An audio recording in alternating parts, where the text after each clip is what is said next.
शिव पुराण श्री कोटिरुद्र संहिता तीसरा अध्याय। अनुसूया एवं अत्रि मुनि का तप।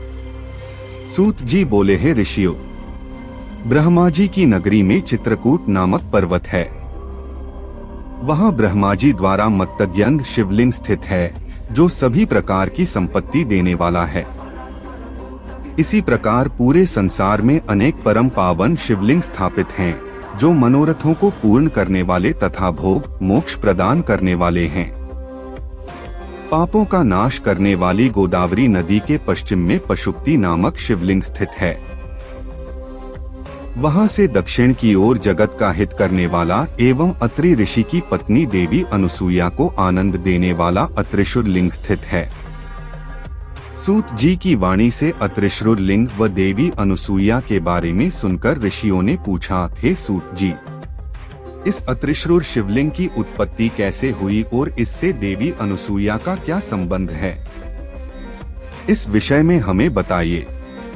तब ऋषियों द्वारा उठाए गए प्रश्न का उत्तर देते हुए सूत जी बोले, ऋषियों, दक्षिण में चित्रकूट पर्वत के निकट कामद नाम का वन है। ब्रह्मा जी के पुत्र महर्षि अत्रि अपनी पत्नी अनुसूया के साथ इसी स्थान पर निवास करते थे।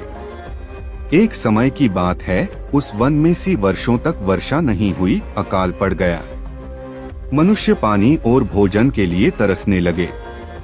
चारों ओर दुख ही दुख था। लोग अन्नजल के अभाव में मर रहे थे।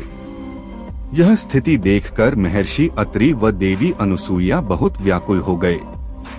तब अनुसूया ने अपने पति से कहा, स्वामी, मैं इन प्राणियों को इस दुख की स्थिति में नहीं देख सकती।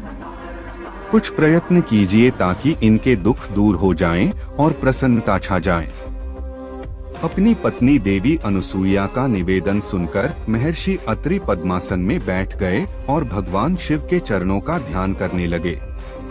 इस प्रकार जब वे समाधि में बैठ गए, तब उनके सभी शिष्य उनको अकेला छोड़कर वहां से चले गए, परंतु देवी अनुसूया अपने पति की सेवा में लगी रहीं। उन्होंने भगवान शिव की मूर्ति स्थापित की और फिर उसकी विधिपूर्वक पूजा अर्चना की। इस प्रकार वे भी शिवजी की आराधना में लीन हो गई। जब देवताओं को इसका ज्ञान हुआ तो वे अत्रि और अनुसूया के